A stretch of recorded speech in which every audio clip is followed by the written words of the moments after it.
manifestations au Cameroun en faveur de Laurent Gbagbo.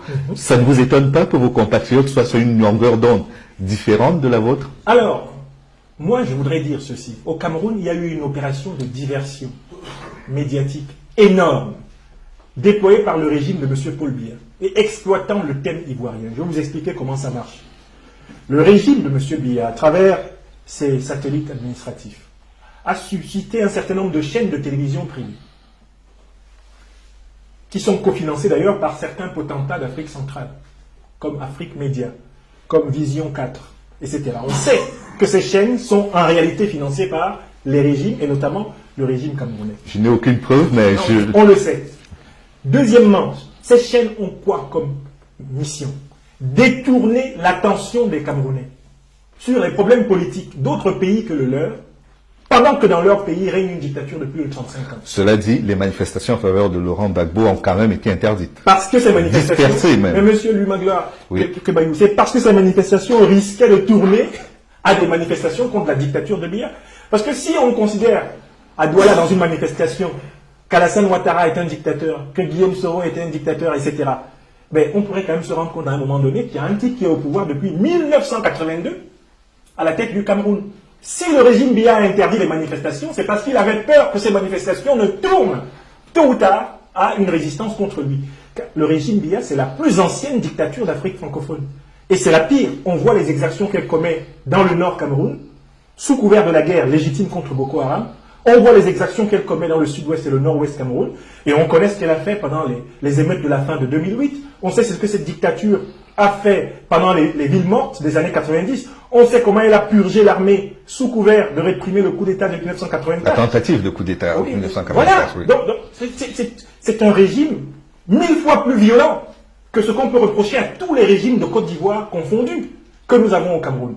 Or, on a donc monté des médias avec des individus comme Jules Ndiawe, Banda Kani, des gouailleurs, des crieurs de la place publique, chargés de détourner toute l'attention des Camerounais vers la Côte d'Ivoire, vers ce qui se passe sur d'autres frontières, et qui, quand il faut parler du Cameroun, on les retrouve en train de soutenir un vieillard de 86 ans qui va prendre 7 ans à la tête du Cameroun et qui dit qu'il incarne l'avenir.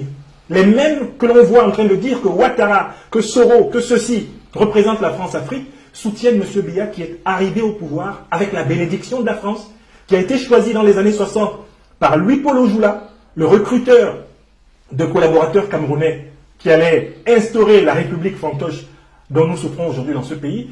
Vous voyez, Louis Magloire, c'est une grande opération de distraction des Camerounais que celle qui a mené à faire que Alassane Ouattara, Guillaume Soro deviennent le chiffon rouge d'une jeunesse camerounaise, d'une opinion publique camerounaise qui a du mal à organiser une manifestation contre Paul Biya. Une seule. Vous avez relevé les émeutes de la fin de 2008. C'est pas quand même organisé par quelqu'un d'autre que les jeunes eux-mêmes. Voilà. Et vous avez vu donc comment leur a répondu ce régime.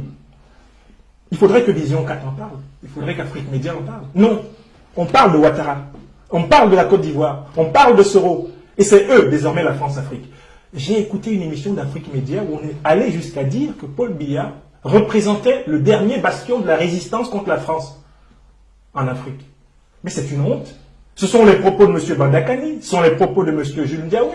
Faire de Paul Biya le représentant de l'anticolonialisme africain. Vous imaginez mais que si vous les traitez de voyeurs, ils peuvent vous renvoyer le compliment. Mais ils me l'ont déjà renvoyé, ne vous en faites pas. Mais je considère que ces gens-là sont les plus grands irresponsables intellectuels camerounais de tous les temps.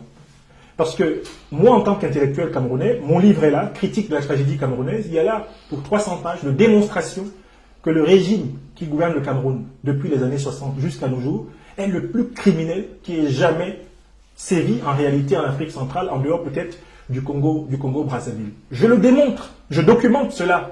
Et c'est ça la fonction d'un intellectuel. C'est pas ce que font Mme Béala, c'est pas ce que fait M. Onana, qui est spécialiste du Rwanda et des Grands Lacs, mais pas du Cameroun. Charles Onana. Charles Onana, c'est le même genre d'individu. Khalid Béala, spécialiste de la Côte d'Ivoire, grand défenseur de Kadhafi. Quand on en vient au Cameroun, ils n'ont même pas écrit un livre sur le Cameroun. Parce que c'est inécrivable, en réalité, un livre sur le Cameroun, sans dénoncer cette dictature odieuse. Donc je considère que ce sont des gouailleurs, parce qu'ils n'assument pas l'adversité que nous inflige au Cameroun ce régime abject. Ils n'assument pas. Mais ils sont capables d'avoir les mots les plus durs envers ceux qu'ils considèrent comme les dictateurs des autres peuples.